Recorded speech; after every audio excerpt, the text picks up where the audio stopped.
आज की तनाव भरी दुनिया में मन में तनाव या अशांति बहुत ज्यादा है। याद है आपको बचपन में आप कितने खुश, बेफिक्र और एक्टिव थे, क्योंकि उस समय आपका दुनिया के साथ जुड़ाव बहुत कम था, बल्कि अपने आप से ही मतलब रखते थे। इसलिए आपका अपनी आत्मा के साथ बहुत ज्यादा जुड़ाव था। उस समय आपके दिमाग की डोपामीन केमिकल की बैलेंस बिल्कुल नॉर्मल रहती थी। और जैसे जैसे आप बड़े हुए, घर परिवार और समाज के साथ जुड़ना शुरू किया, उनकी नकल करना शुरू किया या दूसरों की बराबरी करना शुरू किया, आपने जब दूसरों की बराबरी करना शुरू किया तो आपका स्वयं से जुड़ाव कम हो गया। और विज्ञान की भाषा में कहें और डोपामीन केमिकल, इसका बैलेंस जो आपको खुश रखता है, खुशी देता है, उसका बैलेंस ही बिगड़ गया। कॉन्फिडेंस यानी आत्मविश्वास, ये एक ऐसी चीज है जो इंसान को बहुत मजबूत बनाती है, लेकिन एक सीक्रेट फॉर्मूला है। आप लोग जितनी चिंता करेंगे, आपका आत्मविश्वास उतना ही कम होता जाएगा। इसलिए चाहे जैसी भी समस्या हो, आप टेंशन मत लीजिए। इसके लिए आपको मैं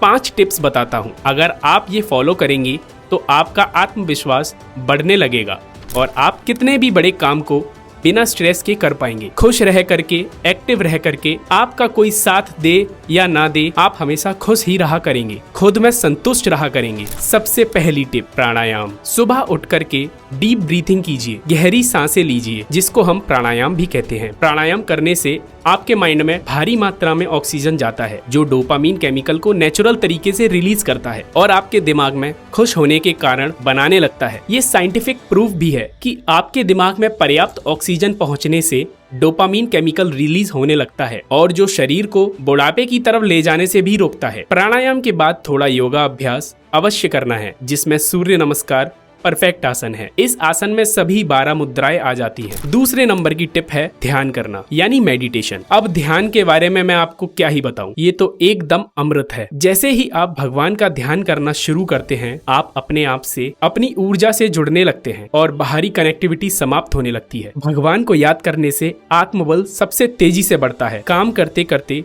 भगवान का स्मरण बनाए रखना मतलब अपने कॉन्फिडेंस को हाई लेवल पर ले जाना होता है और साथ ही नेचुरल तरीके से आपके कॉन्फिडेंस में बहुत ज्यादा मात्रा में वृद्धि होने लगती है। तीसरी और सबसे जरूरी टिप है कृतज्ञता का अभ्यास करना, मतलब ग्रेटिट्यूड रखना। कृतज्ञता का अर्थ है आपके पास जो कुछ भी है, अच्छा बुरा कम ज्यादा, उसके लिए सदैव प्रभु के आभारी होना और अपने जीवन के सकारात्मक पहलुओं की सराहना करना। कृतज्ञता का अभ्यास करने से आपको तनाव कम करने में, खुशी बढ़ाने में, खुद को भगवान के समीप लाने में और खुद को हमेशा जमीन से जुड़े रखने में मदद मिलती है। आप हर दिन कुछ चीजें लिख करके और ध्यान में रख करके कृतज्ञता का अभ्यास कर सकते हैं। प्रभु को ध्यान में रख करके जिनके लिए आप आभारी हैं, किसी ऐसे व्यक्ति को धन्यवाद कह करके जिसने आपकी पास्ट में मदद की हो, या किसी ऐसे को याद करके जिसने आपकी सराहना की हो, जिसने आपको आपके मुश्किल समय पे मुश्किलों में ना हारने की सहानुभूति प्रदान की हो। प्रभु के चरणों में अपनी सारी पीड़ा,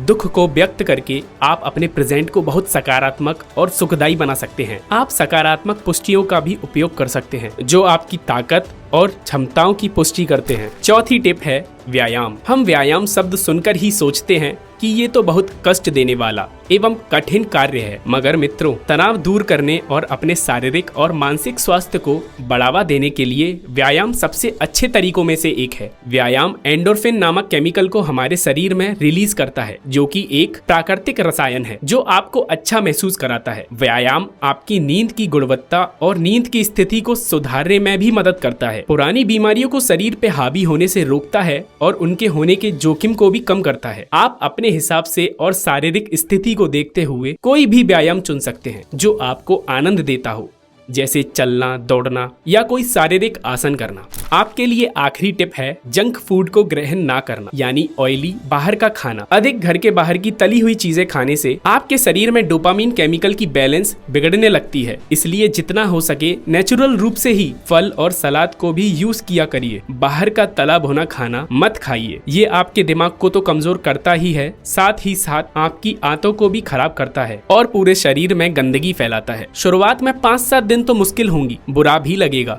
लेकिन कुछ हफ्ते बाद आपको इतना अच्छा लगेगा ये आप सोच भी नहीं सकते और आप पूरी तरह बदल जाएंगे। आपकी विल पावर, जिससे संकल्प शक्ति भी कहते हैं, बहुत बढ़ने लगेगी। तो मित्रों, अगर आपने मेरी बताई हुई ये विधि 2-3 हफ्ते भी कर ली तो आप स्वयं ही अपने आप में बदलाव महसूस करेंगे और कहेंगे, अरे मैं तो बिल्कुल बदल गया हूँ। आप सारे दिन एनर्जेटिक रहेंगे, आप में आत्मबल और आत्मशक्ति भरपूर मात्रा में रहेगी। आपको बाहरी मोटिवेशन की कोई आवश्यकता भी नहीं होगी। अगर हमारी वीडियो आपको अच्छी लगी हो तो हमारे चैनल सोलफुल सॉल्यूशंस को सब्सक्राइब कीजिए और वीडियो को लाइक करिए।